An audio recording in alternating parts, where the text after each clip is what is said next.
Current affairs 8 सितंबर 2023 का पहला question देखते हैं। शोधकर्ताओं ने स्टेम कोशिका से कृत्रिम भ्रूण कहाँ बनाया है?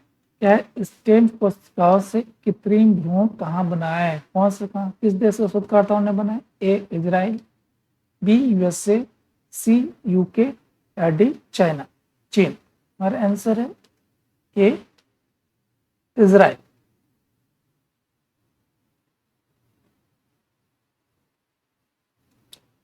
ए इजराइल। स्टेम सेल से सिंथेटिक भ्रूण बनाने वाले शोधकर्ता इजराइल के विजमैन इंस्टीट्यूट ऑफ साइंस। कौन से ये विजमैन इंस्टीट्यूट ऑफ साइंस के क्या शोधकर्ता है? विजमैन संस्था एक शोध संस्था है जो रेहोवोट इजराइल में स्थित है। रेहोवोट क्या है? इजराइल का एक शहर है। यह दुनिया के अग्रणी अनुसंधान संस्थाओं में से एक है। 2 नंबर क्वेश्चन देखते हैं। पश्चिम बंगाल विधानसभा ने किस तारीख को आधिकारिक तौर पर पोइला बैसाख बंगाली नव वर्ष दिवस को राज्य स्थापना दिवस के रूप में नामित किया है? पश्चिम बंगाल विधानसभा ने किस तारीख को आधिकारिक तौर पर पोइला बैसाख बंगाली नव वर्ष दिवस को राज्य की स्थापना दिवस के रूप में नामित किया है? ए 1 अप्रैल, बी 31 मार्च, सी 15 अप्रैल या डी 1 मई को। हमारा आंसर है सी 15 अप्रैल को।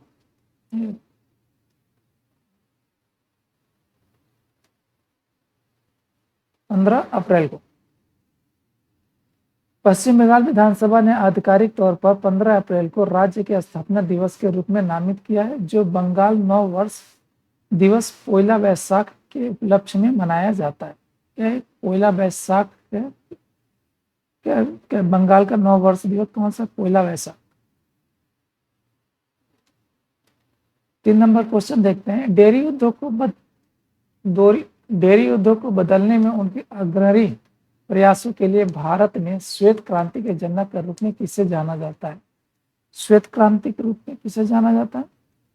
ए M S Swaminathan, B doctor Verghese Kurien, C Durgesh Patel या डी सैम पित्रोदा। हमारा आंसर है बी डॉक्टर वर्गीस कुरियन को। डॉक्टर वर्गीस कुरियन को अमूल और डेयरी सहकारी समिति के माध्यम से डेयरी उद्योग को बदलने में उनके अग्रणी प्रयास के लिए भारत में श्वेत क्रांति के पिता यानी उनके जनक के रूप में जाना जाता है। दुर्गेश पटेल को भारत में मांस और पोल्ट्री प्रसंस्करण के उद्योग को बदलने में उनकी अग्रणी भूमिका के लिए गुलाबी क्रांति के पिता के रूप में जानते हैं। कौन? दुर्गेश पटेल। 4 नंबर क्वेश्चन देखते हैं। बीआरओ 218 करोड़ रुपए की अनुमानित लागत से कहां हवाई क्षेत्र का निर्माण करेगा? कौन? BRO border road organisation. BRO का होता है बॉर्डर रोड ऑर्गेनाइजेशन।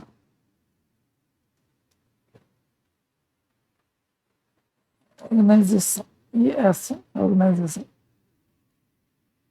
क्या है? ए पश्चिमी लद्दाख, बी मध्य लद्दाख, सी पूर्वी लद्दाख या डी उत्तरी लद्दाख। हमारा आंसर है सी पूर्वी लद्दाख।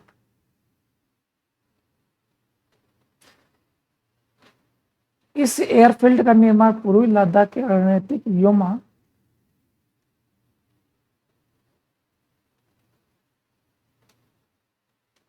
Answer C. इस एयरफील्ड का निर्माण पूर्वी लद्दाख के रणनीतिक न्योमा बेल्ट में किया जाएगा। कौन सा? कहाँ किया जाएगा? न्योमा बेल्ट में किया जाएगा। नोमा बेल्ट पूर्वी लद्दाख क्षेत्र में स्थित है। कहाँ है? पूर्वी लद्दाख क्षेत्र में स्थित है, जो चीन के साथ वास्तविक नियंत्रण रेखा यानी कि LAC के करीब है।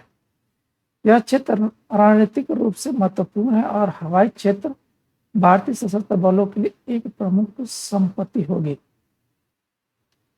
5 नंबर क्वेश्चन देखते हैं। महिलाओं के फैशन ब्रांड डब्लू का ब्रांड एम्बेसडर किससे नियुक्त किया गया है? ए प्रियंका चोपड़ा, बी अनुष्का शर्मा, सी दीपिका पादुकोण या डी करीना कपूर। हमारा आंसर है बी अनुष्का शर्मा। भारतीय अभिनेत्री अनुष्का शर्मा को महिलाओं के फैशन ब्रांड डब्लू के ब्रांड एम्बेसडर के रूप में नियुक्त किया गया है।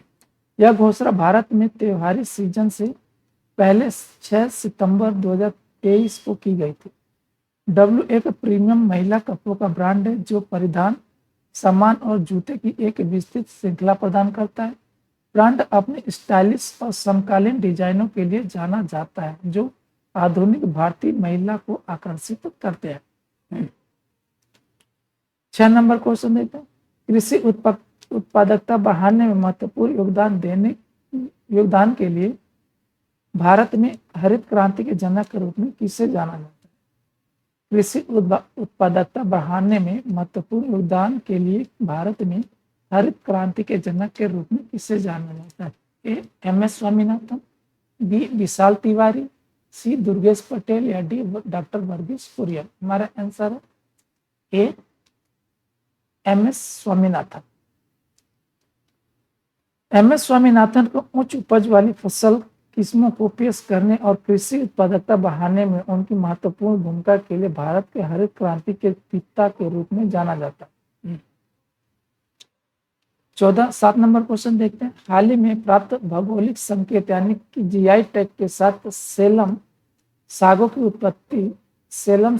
उत्पत्ति किस भारतीय राज्य से हुई है? ए तमिलनाडु, बी केरल, सी कर्नाटक या डी आंध्र प्रदेश। हमारा आंसर ए तमिलनाडु से। सेलम सागो जिसे भौगोलिक संकेत यानी कि जीआई टैग प्राप्त हुआ है तमिलनाडु के सलेम जिले में टेपिओका की जड़ों से निकाला गया है।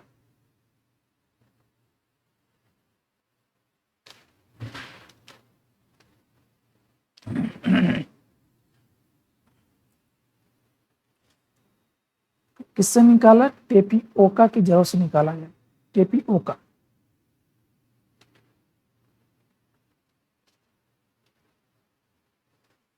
8 नंबर क्वेश्चन देखते हैं। अंतर्राष्ट्रीय साक्षरता दिवस 2023 कब मनाया जाता है? अंतर्राष्ट्रीय साक्षरता दिवस मनाया जाता है 8 सितंबर को। गरिमा एवं मानव अधिकारों के लिए साक्षरता के महत्व को बढ़ावा देने के लिए 8 सितंबर को अंतर्राष्ट्रीय साक्षरता दिवस मनाया जाता है। यह यूनेस्को द्वारा वैश्विक, क्षेत्रीय और स्थानीय स्तर पर मनाया जाता है। साक्षरता दिवस 2023 का विषय था संक्रमण में दुनिया के लिए साक्षरता को बढ़ावा देना, टिकाऊ और शांतिपूर्ण समाज के लिए नींव का निर्माण है। ठीक है, यह क्या विषय है? थीम है, इसको बोलते हैं थीम। संक्रमण में दुनिया के लिए साक्षरता को बढ़ावा देना, टिकाऊ और शांतिपूर्ण समाज के लिए नींव का निर्माण। 9 नंबर क्वेश्चन देखते हैं। उस संयुक्त सैन्य अभ्यास का नाम क्या है जिसमें भारतीय नौसेना का INS सुमेधा मिस्र में भाग ले रहा है? क्या है उस अभ्यास का नाम पूछ रहा है? कौन सा सैन्य अभ्यास है? A operation desert storm, B operation crimson tide, C operation bright star 23 और डी है ऑपरेशन सैंड स्टॉर्म। हमारा आंसर है सी ऑपरेशन ब्राइट स्टार 23। भारतीय नौसेना का INS सुमेधा अभ्यास यानी कि ऑपरेशन ब्राइट स्टार 23 में भाग ले रहा है, जो मिस्र में आयोजित मध्य पूर्व और उत्तरी अफ्रीका क्षेत्र में सबसे बड़ा संयुक्त सैन्य अभ्यास है। बहुराष्ट्रीय त्रिसेवा सैन्य अभ्यास के इस संस्करण में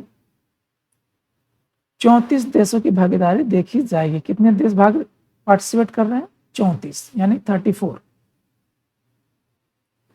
10 नंबर क्वेश्चन देखते हैं। ब्रेग्जिट के बाद 2 साल के गतिरोध के बाद कौन सा देश यूरोपीय संघ के क्षितिज विज्ञान अनुसंधान कार्यक्रम में फिर से शामिल हो रहा है? A UK, B France, C Germany या डी इटली। हमारा आंसर है UK। कौन से में? क्षितिज विज्ञान अनुसंधान कार्यक्रम। Horizontal science research programme. United Kingdom यानी कि यूके यूरोपीय संघ के क्षितिज विज्ञान अनुसंधान कार्यक्रम में फिर से शामिल हो रहा है, जिससे ब्रेग्जिट के बाद 2 साल का गतिरोध समाप्त हो गया।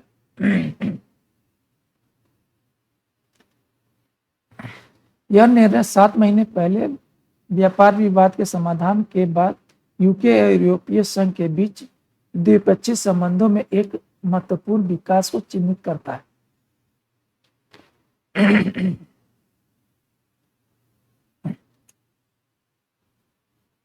11 नंबर क्वेश्चन देखते हैं।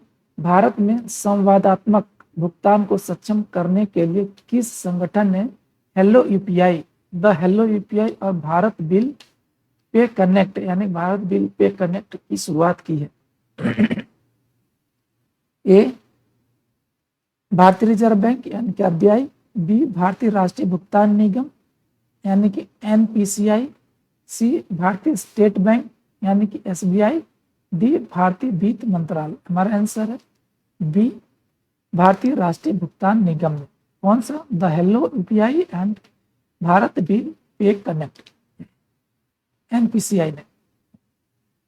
ग्लोबल फिनटेक फेस्ट के दौरान national payments corporation of India यानी कि एनपीसीआई द्वारा संवादात्मक भुगतान के लिए हेलो यूपीआई और भारत बिल पे कनेक्ट पहल शुरू की गई है। 12 नंबर क्वेश्चन देखते हैं। एसएस इनोवेशन के निदेशक मंडल में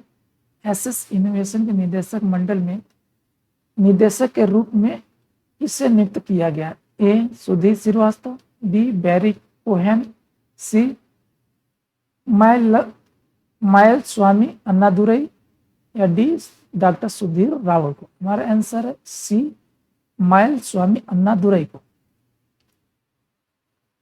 माइल स्वामी अन्नादुरई को एसएस इनोवेशन के निदेशक मंडल में निदेशक के रूप में नियुक्त किया गया। वह एक प्रसिद्ध वैज्ञानिक और इंजीनियर है जिन्होंने अंतरिक्ष अन्वेषण के क्षेत्र में महत्वपूर्ण योगदान दिया है। उनकी नियुक्ति को एसएस इनोवेशन के लिए एक प्रमुख तख्तापलट के रूप में देखा जा रहा है और सर्जिकल रोबोटिक्स और अत्याधुनिक प्रौद्योगिकियों के क्षेत्र में कंपनी की स्थिति को मजबूत करने में मदद करेगा। प्रौद्योगिकियों। 13 नंबर क्वेश्चन देखते हैं। कौन सा भारतीय राज्य 2024 में उद्घाटन जायद चैरिटी मैराथन की मेजबानी करने के लिए तैयार? जायद चैरिटी के मेजबानी करने के लिए तैयार, जायद चैरिटी मैराथन। ए महाराष्ट्र, बी ये उत्तर प्रदेश नहीं, उत्तर प्रदेश, सी कर्नाटक या डी केरल। हमारा आंसर है केरल। केरल 2024 में उद्घाटन जायद चैरिटी मैराथन की मेजबानी करने के लिए तैयार, जो राज्य संयुक्त अरब के बीच संस्कृति और आर्थिक संबंधों को मजबूत करेगा। यह आर्थिक संबंधों को मजबूत करेगा।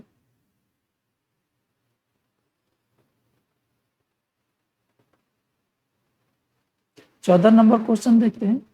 गति शक्ति विश्वविद्यालय, क्या दे रहा है? गति शक्ति विश्वविद्यालय वडोदरा और एयरबस के बीच समझौता ज्ञापन एमओयू पर कहाँ हस्ताक्षर किए गए? गति शक्ति विश्वविद्यालय वडोदरा और एयरबस के बीच समझौता ज्ञापन एमओयू पर कहाँ हस्ताक्षर किए गए? ए वडोदरा गुजरात, बी मुंबई महाराष्ट्र, सी बेंगलुरु कर्नाटक या डी रेल भवन नई दिल्ली। हमारा आंसर है रेल भवन नई दिल्ली। भारत के विमान क्षेत्र को मजबूत करने के लिए रणनीतिक सहयोग के रूप में गति शक्ति विश्वविद्यालय वडोदरा और एयरबस के बीच समझौता ज्ञापन पर रेल भवन नई दिल्ली में हस्ताक्षर किए गए। किसके बीच में? एयरबस और गति शक्ति विश्वविद्यालय वडोदरा में।